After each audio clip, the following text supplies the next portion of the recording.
மனோ என்னக்கா ஸ்வீட் எடுத்துக்கோ. என்னக்கா விசேஷம்? ஆனந்தி கல்யாணத்துக்கு சம்மதிச்சிட்டா. அட, அப்படியா? மனோ, தொல்காப்பியன் இந்த வீட்டு மாப்பிள்ளையா வரதுக்கு உனக்கு ஒன்றும் அப்ஜெக்ஷன் இல்லையே? என்னக்கா இப்படி கேக்குற?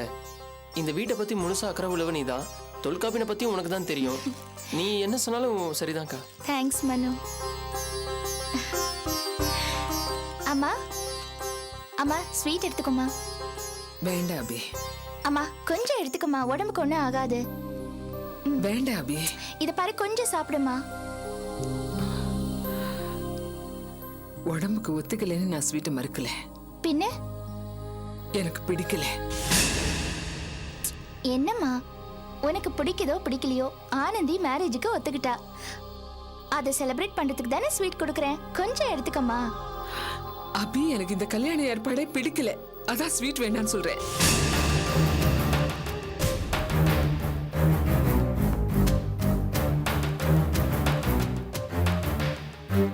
என்னம்மா சொல்ற?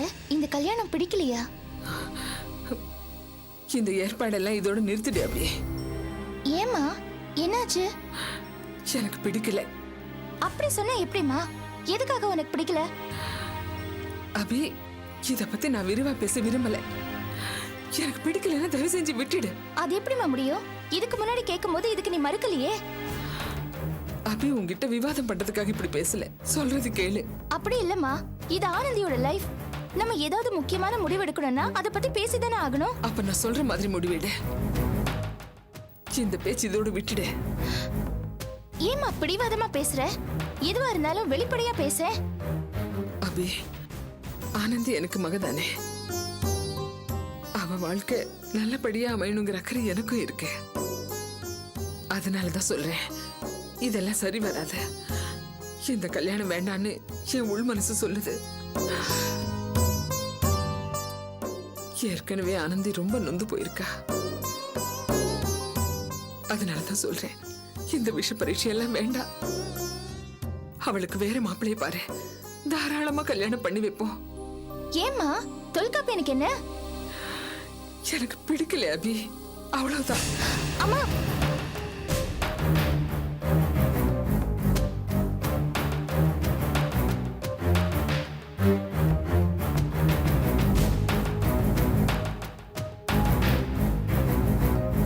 என்னக்கா அதெல்லாம்? எனக்கு ஒண்ணும் புரியல மனோ. நீ ஏற்கனவே அம்மா கிட்ட இதை பத்திலாம் பேசிட்டல. பேசுன, ஆனா அப்ப பேசும்போது அவங்க ஒண்ணுமே சொல்லலையே. இப்ப திடீர்னு இப்படி சொல்றாங்க. எனக்கு ஒரே குழப்பமா இருக்கு.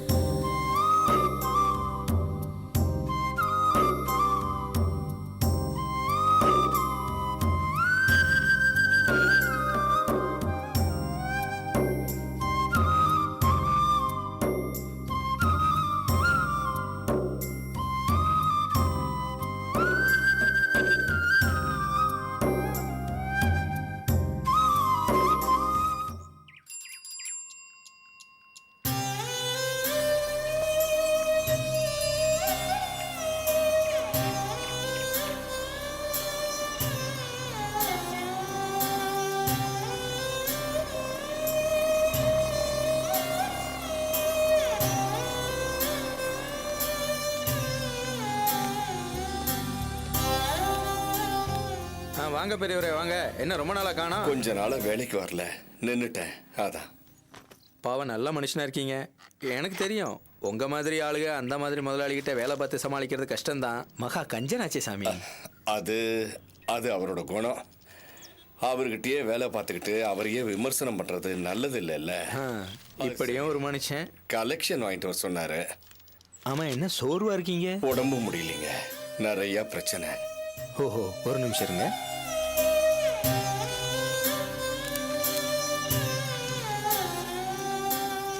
ஐயா இந்தாங்க. 5000 தானே? 5000 தான். ஒரு கையெழுத்து போட்டுருங்க. இங்க போட்டுங்களா?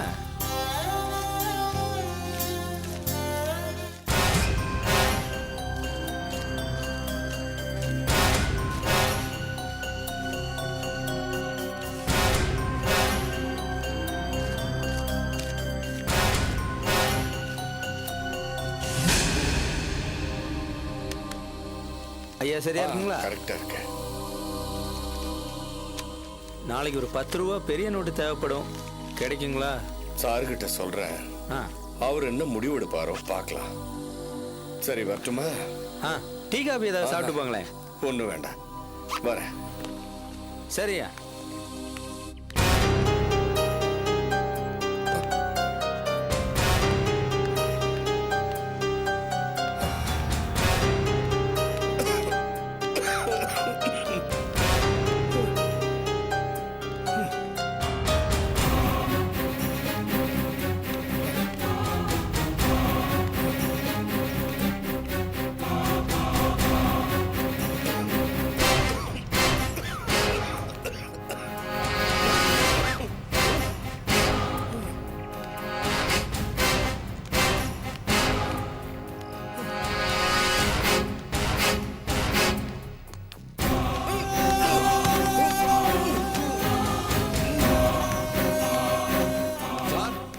சார் என்னாச்சு சார்?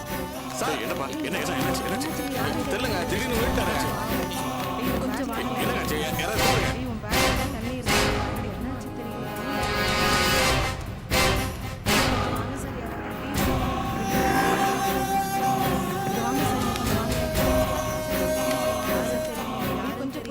சார் சார் சார் ஒரு கை பிடிங்க சார். சார் சார் சார் கொஞ்சம் தண்ணி. என்னம்மா சொல்ற, நிஜமாவா? அட ஆமாண்டா, அந்த தொல்காப்பியனுக்கு ஆனந்திய கல்யாணம் பண்றதாண்டா பிளானே. சரியா கேட்டியா? அந்த கற்பகம் தான் கிளீனா சொன்னாளே, அதை வச்சு எங்க 2 பேருக்கும் பெரிய சண்டையே வந்துருச்சு. நான் நல்லா வசமா கேட்டேன். என்ன கேட்ட? அக்காக்காரி அவன் கூட தெரிஞ்சுக்கிட்டு இருந்தா, இப்ப நாங்க விஷயத்தை போட்டு உடைச்ச உடனே வீட்டு மாப்பிள்ளைய அவனை வச்சுக்கலான்னு பாக்குறியான்னு கேட்டேன். ஆடி போயிட்டா ஆடி. சான்ஸ் கிடைச்சா நம்ம விடக்கூடாதுடா, நல்லா நச்சு நச்சு நச்சுன்னு கேட்டுருணும். டேய், உங்க அப்பா யாரோ கை தாங்கல பிடிச்சிட்டு வராரு. என்னங்க என்னாச்சு? ஐயோ, மெதுவா மெதுவா மெதுவா. உட்காரு, என்னங்க? பார்த்து உட்காரு. ரொம்ப தேங்க்ஸ். என்ன சார் ஆச்சு? எங்கேயாவது விழுந்துட்டாரா? ரோட்ல மயக்கம் போட்டு விழுந்துட்டாருங்க. ஐயோ, அது பரவாயில்லைங்க, விழுந்ததுல அப்படியே மயக்கம் ஆயிட்டாரு. வசூல் பணம் ஏதோ பையில வச்சிருந்தாரு போல இருக்கு. அது எவனோ மயக்கம் போட்டு விழுந்தானோ அடிச்சிட்டு ஓடிட்டான். என்ன சொல்றீங்க? ஆமா தம்பி, அவரு வேலை செய்யற கடையோட வசூல் பணம் அவர்கிட்ட இருந்திருக்கு. அவரு மயக்கம் போட்டு விழுந்தோன்னே எவனோ அடிச்சிட்டு போயிட்டான். அவர் ஃபோன் பண்ணி முதலாளிக்கு சொல்ல சொன்னாரு. அந்த விவரத்தை சொல்லிட்டு கூட்டிட்டு வந்தேன். பாத்துக்கங்க. அப்ப நான் வரேன் தம்பி. வாங்க. சரிங்க, வரேங்க. தேங்க்ஸ். ஐயோ, ஏங்க, இவருக்கு எதுக்கு தேவையில்லாத வேலை? ஐயோ, எவ்வளவு பணங்க வச்சிருந்தீங்க? எங்க தொலைச்சீங்க? சொல்லுங்க. யோ பெருசு, என்னையா பண்ண? என்னையா ஆச்சு? எங்க என் பணம்? ஐயோ, பாத்து பாத்து பாத்து. உடம்பு முடியாம மயக்கம் போட்டு கீழே வந்துட்டேன் முதலாளி. எழுந்து பார்க்கும்போது பணம் எல்லாம் காணாம போச்சு. இந்த கதையெல்லாம் என்கிட்ட சொல்லாத. எனக்கு என் பணம் வந்தாகணும். கோவப்படாதீங்க முதலாளி, உங்க பணத்துக்கு ஒண்ணும் ஆகாது. என்னது ஒண்ணு ஆவாதா? ஏயா, எடுத்துட்டு போனவன் பூஜை அறையில வச்சு சாமியா கும்பிடுவான். என்னையா அது விளங்காதவ மாதிரி பேசுற? என் காசை குடியா. ஐயோ முதலாளி, வேணும்னா திருட்டு போன பணத்தை என் சம்பளத்துல புடிச்சுக்கோங்க. என்னது சம்பளத்துல புடிச்சுக்கிறதா? என்னவோ வருஷ கணக்கா வேலை பார்த்தவ மாதிரி பேசுற. நீ சேர்ந்ததே இன்னைக்குதான், அதுக்குள்ள மயக்கம் போட்டு விழுந்துட்ட. யோ, நீ இப்ப இருக்கிற கண்டிஷனுக்கு மேல போய் சேர்ந்துட்டா என் பணத்துக்கு எவையா ஜவாப்தாரி? என்னங்க, எங்க வீட்லயே வந்து இந்த மாதிரி கண்ணாப்பின்னு பேசுறீங்க? அப்படியா? அப்ப பணத்தை கொடுங்க, நான் பேசாம வாயை பொத்திக்கிட்டு போயிட்டே இருக்கேன். நான் இதுக்கு அவனுக்கு பணம் தரணும்? ஆமா, இவர் உன் புருஷன் தானே? அடேங்க அப்பா, நீ எதுக்கே அவர்கிட்ட அவ்வளவு பெரிய அமௌண்ட்டை கொடுத்த? இது உனக்கும் அவருக்கும் நடுவுல இருக்கிற பிரச்சனை. நான் எதுக்கே அவனுக்கு பணம் கொடுக்கணும்? அப்புறம் எதுக்குமா வாய்க்கையே பேசுறீங்க? யோ, ரொம்ப பேசாத. பணத்தை அவர் தொலைச்சாரா இல்லையாங்கிறது எங்களுக்கு தெரியாது. ரொம்ப பேசினா போலீஸ்ல போவேன். வீட்டுக்குள்ள புந்து கலட்டா பண்றியா? அதானே, நீ பணம் கொடுத்த, இவர் தொலைச்சாருன்னு கதை விடுறியா? என்ன அத்தாட்சி இருக்குதுக்கெல்லாம்? எங்க ஏதாவது இருந்தா காட்டு பார்க்கலாம். யோ பெருசு, நீ அப்பப்ப அரசல் புரசலா இவங்கள பத்தி சொன்ன போது நான் நம்பல. இப்ப தயா புரியுது. இது சரியான கிரிமினல்யா. யோ, நாக்க அடக்கி பேசு, இல்லைன்னா அறுத்துருவேன். யோ, வெளியில போயா. எங்க வீட்டுல வந்து என்ன பேசுற? முதலாளி தயவு செய்து இங்கேருந்து கிளம்புங்க. இன்னும் 2 நாள்ல எப்படியாவது அந்த பணத்தை நான் கொண்டு வந்து கொடுத்துட்றேன். இத பாரு, 2 நாள்ல பணம் கண்டிப்பா வந்தாகணும், புரியுதா? என் தலையை அடமானம் வச்சாவது கொடுத்துட்றேன் முதலாளி. கிளம்புங்க. தள்ளுடா. யோ, ஊரெல்லாம் எங்களை பத்தி கண்டதை சொல்லி எங்க மானத்தை வாங்குறியா? உனக்கு வெக்கமா இல்ல? போட்டதை தின்னுட்டு வீட்டுல உட்காராம வேலைக்கு போறேன்னு சொல்லிட்டு காசு தொலைச்சிட்டு வந்திருக்கீங்க. யார் தண்டனை நீ கட்டுறது? கட்ட வேண்டாம். எனக்காக நீ சிரமப்பட வேண்டாம். ஒரு பைசா நீ எனக்காக செலவழிக்க வேண்டாம். வீராப்புல பேசுறீங்க. இது ஏன் தலையில விழுந்ததுதான். நான் தான் கட்டி ஆகணும். இல்லப்பா, கோவத்துல முதலாளி அப்படித்தான் பேசுவாரு. மத்தபடி அவர் ரொம்ப நல்லவர். நான் அவரை பாத்துக்கிறேன். உன் வேலையை நீ பாரு, போ. நானும் பார்த்துட்டு தான் வரேன். கொஞ்ச நாளா உங்க பேச்சு நடவடிக்கை எதுவுமே சரியில்லையே. என்னமோ மருமக வாழ்க்கை பாழா போயிடுச்சுன்னு கிறுக்கு பிடிச்ச மாதிரி ஒரு விதமாவே அலையறீங்களே. ஆமா, அப்படி என்ன அந்த மருமக மேல கரிசனம்? அவ செத்து போயிட்டா நீங்களும் கூடவே செத்து போயிடுவீங்களா என்ன? இல்லம்மா, சாகும்போது எல்லாரும் தனியா தான் சாகணும். யாரும் துணைக்கு வர மாட்டாங்க. இந்த வீட்டுல நான் தனியாளா தான் வாழறேன். சாகும்போது தனியாளா தான் சாவேன்.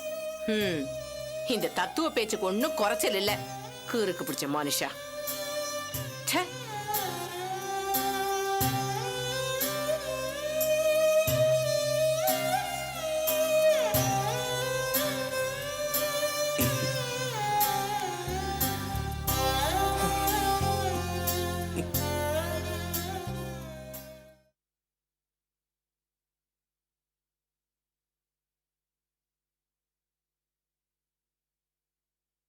அம்மா, காஃபி. வேண்டாம். ஏம்மா காஃபி வேண்டான்னு சொல்ற?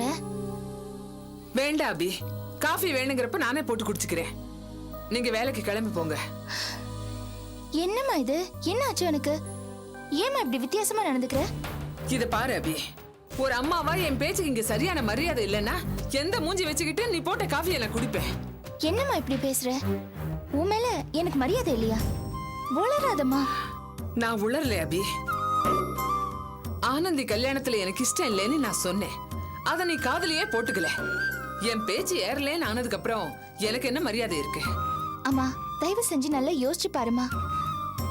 ஆர்த்தி விஷயத்துல நீ என்ன புரிஞ்சுக்கல, நானும் உன்னை புரிஞ்சுக்கல, அதனால பிரச்சனை வந்துச்சு. ஓகே. ஆனா இப்போ ஆனந்தி விஷயத்துல என்னம்மா குழப்பம்? தங்கச்சிக்கு நல்லது நடக்கணும்னு நான் எதிர்பார்க்க கூடாதா? இது ஏன் உனக்கு புரியல? சரிம்மா, பிராங்கா சொல்லு. ஏன் இந்த கல்யாணத்தை வேண்டான்னு சொல்ற? சொல்லுமா, உனக்கு ஏன் இது பிடிக்கல? சரியான காரணத்தை சொல்லு, நான் உன் வழிக்கு வரேன். அதை விட்டுட்டு இப்படி ஊமை பிடிவாதம் பிடிச்சா எப்படி? அபி, எனக்கு அந்த துல்காப்பியன் இந்த வீட்டுக்கு மருமகனா வர்றது பிடிக்கல, அவ்வளவுதான். சரி, ஏன் தொல்காப்பியனை பிடிக்கல? காரணத்தை சொல்லு. அவனால எப்பவுமே உனக்கு பிரச்சனை வந்துகிட்டு தான் இருக்கு, இல்ல பிரச்சனை ஜாஸ்தி ஆயிட்டு இருக்கு.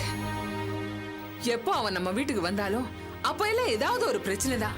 அம்மா, இதெல்லாம் காரணமாமா? எனக்கு சிரிப்பு தான் வருது. அபி, சிலதெல்லாம் மனசுல தோணும் அபி, உள்ளுணர்வு சொல்லும். அந்த துல்காப்பியன் ஒரு துரதிருஷ்டம் பிடிச்சவன். இது சரி வராதுன்னு என் மனசு சொல்லுது அபி. அம்மா, இந்த மனசு, உள்ளுணர்வு, மனசாட்சின்னு சொல்றதெல்லாம் காரணம் கிடையாது. எனக்கு தொல்காப்பியன் ஓகேன்னு என் மனசு, என் உள்ளுணர்வு சொல்லுதுன்னு நான் பதிலுக்கு சொன்னா நீ என்ன பண்ணுவ? அப்பா, என் பேச்சுக்கு அவ்வளவுதான் மரியாதையா? அம்மா, வீம்புக்கு பேசாத. சரியான காரணத்தை சொல்லுனதை தவிர உன் பேச்சை நான் மதிக்காம இல்ல. காரணத்தை சொல்லுன்னு கேக்குறதே உன் மேல இருக்கிற மரியாதை தாம்மா. அது உனக்கு புரியலையா? அபி, என்னால உன்கிட்ட வாதாட முடியாது. என் மனசுல இருக்கிற எண்ணத்தை நான் சொன்னேன், அதை நீ மதிக்கணும்.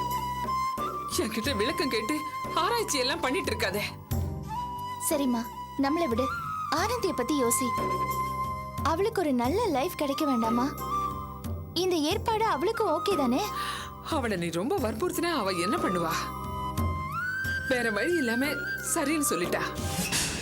ஆனந்தி, ஆனந்தி, இது வரேன்க்கா. எனக்கா? நான் உன்னை இந்த கல்யாணத்துக்கு கம்பல் பண்ணனா? இல்லையே. அம்மா கிட்ட சொல்லு. இது பாருமா, ஆனந்தி கிட்ட நீ இன்னார தான் கல்யாணம் பண்ணிக்கணும்னு நான் ஒன்னும் சொல்லல. ஆனா பண்ணிக்கிட்டா நல்லதுன்னு தான் சொன்னேன். அம்மா, அக்கா என்ன கம்பல் பண்ணவே இல்ல. கேட்டல்லம்மா, உன் மகளுக்கு ஒரு நல்லது நடக்கணும்னு உனக்கு ஆசை இல்லையா? யோசிச்சு பாருமா. உன்னால இந்த கல்யாணம் வேண்டான்னு சொல்றதுக்கு ஒரு காரணத்தை சொல்ல முடியுமா?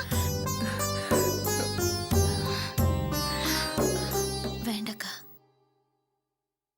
சரிம்மா, எனக்கு டைம் ஆயிடுச்சு. இத பாரு, நீ நல்லா யோசிச்சு வை, மனசை போட்டு குழப்பிக்காத. நான் கிளம்புறேன். வரேன் ஆனந்தி. நானும் கிளம்புறேம்மா, டைம் ஆச்சு.